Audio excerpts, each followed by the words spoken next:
Muy buenas y bienvenidos un día más a la Crítica Lúdica. Después de haber desgranado cada rincón del juego base, hoy regresamos al deshielo para enfrentarnos a una pregunta realmente importante. ¿Es la llamada del abismo la pieza que le faltaba a este rompecabezas helado o simplemente una capa más de hielo sobre el mismo diseño? Vamos a verlo. Como veis, la caja es bastante más contenida, con unas dimensiones de 29,5 por 22 por 4 centímetros de fondo y un precio alrededor de los 30 euros. Si la portada del juego base era un susurro poético sobre la supervivencia, la de la llamada del abismo es sin duda un grito de color que rompe con todo lo anterior.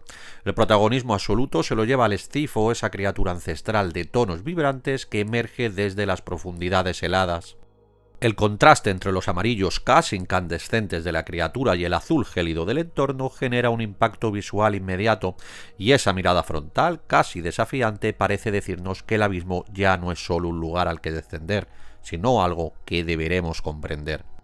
La contraportada, en cambio, opta por la continuidad y la claridad, mantiene la coherencia informativa que ya vimos en el juego base, con un breve texto introductorio de corte temático y a continuación un despliegue visual limpio de los nuevos componentes. Allí aparecen los tableros de tribus, las cartas de tránsito y ese track de devoción que asoma por el lateral, anticipando de manera elegante por dónde va a ir la expansión. Es una contraportada clara, directa y funcional que cumple su objetivo de informar sin distraer del contenido principal. En general, la caja me ha gustado bastante, y para aquellos que queréis ahorrar espacio y no queréis, como yo, mantener las dos cajas, que sepáis que el contenido de esta expansión cabe en la caja del juego base, eso sí, os va a quedar un poco más justa. Abrimos la caja, dejamos el manual a un lado y lo primero que llama la atención es la cantidad de aire que encontramos en su interior, dejando claro que el tamaño de la caja podría haberse reducido sin problema. Si nos centramos únicamente en el material que realmente acaba sobre la mesa, la conclusión es difícil de esquivar, y es que la llamada del abismo resulta cara para lo que ofrece a nivel físico. No hay sensación de abundancia ni de expansión generosa, más bien todo lo contrario. Es una de esas cajas que deja la impresión de estar pagando más por el nombre del juego que por el cartón que te llevas a casa. Y en un producto que ronda los 30 euros, eso pesa y mucho. Bien, vamos a repasar qué trae exactamente la llamada del abismo. Lo primero es el nuevo medidor, el marcador de devoción. Se compone de 3 piezas tipo puzzle de cartón de bastante buena calidad, con un diseño continuista que encaja visualmente con los tracks del tablero central. 2 apuntes importantes: ocupa un lateral adicional del tablero, así que necesitaréis aún más espacio en mesa. Y el encaje, aunque es tipo puzzle, no es totalmente firme, dejando que las piezas bailen ligeramente.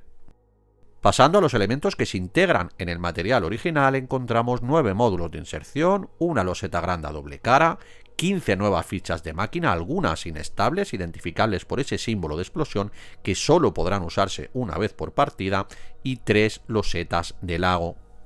Estas losetas sustituirán durante la preparación alguna de las de área del juego base y nos van a permitir avanzar en el medidor de devoción, así como obtener bonificaciones tanto inmediatas como durante la hibernación. En cuanto a las cartas, tenemos 9 habitantes adicionales, 18 cartas de tránsito, que son una de las novedades de la expansión, que introducen una nueva vía de puntuación basada en el sacrificio, donde podremos descartar cartas para ganar puntos de devoción si cumplimos sus requisitos. Y por último, las 16 cartas de Escifo, las grandes protagonistas de la expansión, se obtienen avanzando en el track de devoción y son muy potentes mecánicamente, aunque todas comparten la misma ilustración de portada, manteniendo el estilo clónico y aburrido de las cartas de personaje del juego base. En cuanto a las tribus, la expansión incorpora 4 nuevos tableros con sus fichas especiales que podremos explorar e intentar dominar. Estos tableros no tienen doble cara, desaparece la versión básica del sol y solo contamos con la avanzada de la luna, que aquí cambia el símbolo por un escifo.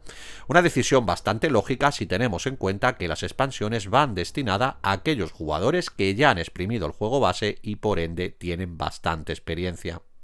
Por último, cerramos con el manual de juego, un libreto fino de apenas 8 páginas, de las cuales solo unas 4 son realmente necesarias para aprender las mecánicas nuevas. Temáticamente, la llamada del abismo nos sitúa en un momento crítico del deshielo. El retroceso de los glaciares no solo inunda los valles y forma profundos lagos, sino que también libera algo que llevaba milenios dormido, los Escifo.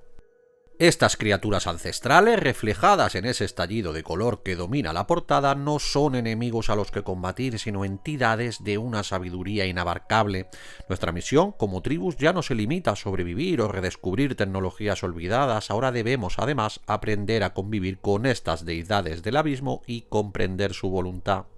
Desplegar la llamada del abismo exige asumir una cosa desde el principio, y es que el juego va a pedir más espacio en mesa. Crece hacia los lados, tanto en contenido como en presencia física. Colocaremos el marcador de devoción a la izquierda del tablero central con un peón inicial en la casilla 0 y una loseta de emplazamiento grande al azar. Integraremos los nuevos elementos con los del juego base, tanto las cartas de habitante como las fichas de máquina, los módulos de inserción o la nueva loseta de emplazamiento grande. Barajaremos además tanto el mazo de estifo como el de tránsito, que dejaremos boca abajo junto al tablero, pero de este último sacaremos 3 cartas boca arriba que formarán el escenario inicial disponible. En el mapa retiramos 3 losetas de área al azar del juego base y las sustituimos por 3 losetas de lago. Estas se colocan boca arriba y nunca adyacentes entre sí.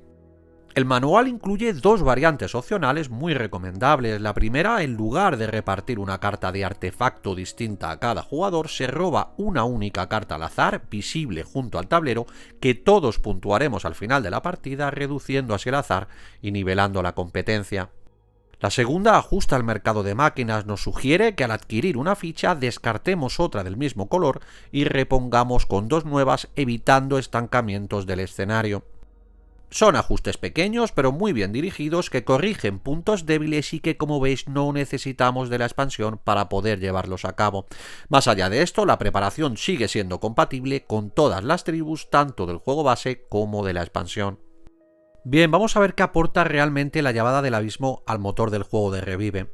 Comenzamos con el medidor de devoción, la gran novedad de esta expansión, que introduce puntos de devoción diferenciados por color negro presentes en habitantes, estifo, losetas de lago, tribus y especialmente en las cartas de tránsito. Lo interesante es su flexibilidad, y es que podemos intercambiar puntos de victoria por devoción en proporción 2:1 y al final ambos tracks se suman. Si superamos 25 puntos de devoción, seguimos contando desde la casilla 26, tumbando un peón para diferenciarlo. Además, este track no solo puntúa, y es que también otorga bonificaciones desde artefactos primarios hasta colocar población en el emplazamiento grande del propio medidor sin ningún coste adicional. Es una vía de desarrollo alternativa que abre nuevas decisiones estratégicas. En cuanto a las cartas de estifo, son muy potentes, funcionan como comodines de color y aportan versatilidad tanto para activar módulos como para sumar puntos en el recuento final. Los lagos son otra novedad clave, y es que no se consideran agua y actúan como obstáculos, bloqueando caminos y también cobertura. Construir junto a ellos otorga beneficios inmediatos según el tipo de edificio, pero su verdadero peso se aprecia durante la hibernación. Recibimos recompensas por cada construcción adyacente una vez por tipo de edificio, por lo que la planificación va a ser crucial. Por último, las cartas de tránsito, que añaden gestión de riesgo, se obtienen usando el conmutador y descartando una carta de habitante del mismo color de nuestra zona activa. Podremos completarlas en cualquier momento de nuestro turno y obtendremos una gran cantidad de puntos de devoción, pero eso sí, solo un requisito por carta, lo que te fuerza a decidir entre asegurar un beneficio menor de inmediato o esperar para maximizar su potencial. Una vez completadas, se voltean y suman un símbolo de matraz que nos puede servir para la puntuación final. Por último, en cuanto al sistema de puntuación, se mantiene completamente intacto, y es que el valor de devoción se integra en la puntuación habitual, sumando sin descompensar el juego. Para los que disfrutamos jugando en solitario, conviene aclarar algo desde el inicio, y es que todos los componentes y reglas de la expansión se aplican igual, salvo una excepción importante. La tribu de los cordycefianos queda fuera del modo solitario. Su mecánica, basada en construir sobre los edificios de otros jugadores o copiar efectos ajenos, no se adapta al juego individual. Es comprensible desde el diseño, pero una pérdida de contenido para quien busca variedad. Donde sí hay cambios relevantes es en el reglamento solitario, que introduce 2 ajustes pensados para aumentar la presión y corregir los problemas del juego base. El primero afecta al medidor de progreso, y es que ahora, además de avanzar al jugar una carta o al hibernar, debemos mover el cubo de acción una casilla cada vez que usamos el conmutador. Esto acelera el reloj de la partida y obliga a ser mucho más eficientes, ya que cada decisión cuenta y el margen de error se reduce. El segundo ajuste impacta en el mapa, ya solo se permite una construcción por loseta de área. Los meeples de población y las fichas de tribu siguen compartiendo espacio, pero la restricción sobre edificios aumenta la presión espacial. El tablero deja de sentirse excesivamente amplio y cada colocación se vuelve mucho más crítica. Por último, se incorporan logros específicos para cada tribu, incluyendo las del juego base. No son revolucionarios, pero bueno, aportan un incentivo extra para jugar en solitario más allá de superar tu propia puntuación. Llegados a este punto, la pregunta es clara: ¿vale la pena la llamada del abismo? Bueno, si hablamos solo de contenido físico, la respuesta es complicada. Y es que pagar 30 euros por una caja con poco cartón y pocas cartas se hace cuesta arriba. Ahora bien, a nivel mecánico, la expansión está muy bien integrada con el juego base, no sobrecomplica el diseño original, añade nuevas vías de puntuación y decisiones estratégicas que aportan bastante profundidad sin romper el motor de Revive. Creo que el medidor de devoción refresca el juego, que las cartas de escifo y de tránsito ofrecen versatilidad y que las fichas de máquina inestables refuerzan esa sensación de que cada acción tiene un coste. En cuanto al modo solitario, la expansión introduce simplemente dos variantes de reglas pensadas para corregir sus desajustes. La primera, la de la restricción de construir un solo edificio por loseta de área, funciona bastante bien y aporta esa presión que quizá le faltaba al juego base, parecida a una partida a dos jugadores. La segunda, la que obliga a avanzar el cubo de progreso cada vez que usamos el conmutador, está pensada para aumentar la dificultad, y lo hace, claro, pero de forma muy poco elegante, acelerando la partida y limitando nuestra capacidad de desarrollar nuestra tribu. Especialmente porque las cartas de tránsito dependen del conmutador, lo que genera cierta incoherencia. En mi caso, suelo jugar con las reglas del juego base incorporando solo la limitación de construcción por loseta. No es ni de lejos la solución definitiva, pero sí eleva algo más el desafío. Yo personalmente disfruto mucho de la llamada del abismo, de hecho la tengo integrada en el juego base y ya nunca juego sin ella. Creo que aporta nuevas decisiones y formas de optimizar motores, manteniendo la esencia principal de Revive y sin sobrecomplicarlo, algo que me parece muy importante. Eso sí, no todo está perfectamente afinado. Algunas bonificaciones del medidor de devoción, como la repoblación gratuita del emplazamiento grande, resultan muy potentes y casi obligatorias. Y el sistema de robar dos cartas de escifo y quedarte solo con una puede generar sensación de azar poco elegante, aunque es algo que se corrige fácilmente con reglas caseras. En resumen, la llamada del abismo brilla por cómo amplía y profundiza el juego original, manteniendo su esencia y sin complicarlo en exceso, teniendo en cuenta que no soluciona los problemas del juego base. Si Revive es uno de tus juegos habituales, esta expansión lo mejora claramente. Eso sí, si lo sacas de vez en cuando, quizá esos 30 euros estén mejor invertidos en otra experiencia. Y hasta aquí la crítica lúdica de la llamada del abismo.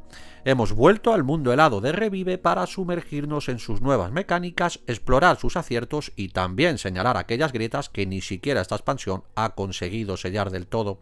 Si os ha gustado, que espero que sí, dadle a like, suscribíos y dejadme en los comentarios si creéis que la llamada del abismo completa de verdad la experiencia de Revive o si pensáis que el viaje no justifica el peaje. Nos vemos muy pronto en un nuevo vídeo de la crítica lúdica. Mientras tanto, seguid jugando. Un abrazo.